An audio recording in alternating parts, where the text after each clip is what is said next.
नागपुरातून एक धक्कादायक गुन्ह्याची घटना समोर आली आहे।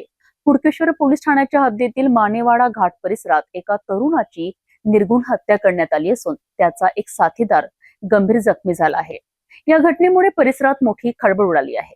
नागपूर शहरातील हुडकेश्वर पोलीस ठाण्याच्या हद्दीत येणाऱ्या मानेवाडा घाट परिसरात एका तरुणाची हत्या करण्यात आल्याची धक्कादायक घटना घडली आहे।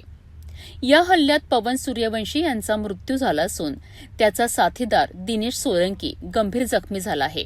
घटनेची माहिती मिळताच हुडकेश्वर पोलिसांनी तत्काळ घटनास्थळी धाव घेत पंचनामा करून मृतदेह ताब्यात घेतला आणि तो शवविच्छेदनाकरिता पाठविण्यात आलाय। गंभीर जखमी दिनेश सोलंकी याला उपचाराकरिता जवळच्या रुग्णालयात दाखल करण्यात आले असून त्याची प्रकृती चिंताजनक असल्याची माहिती आहे।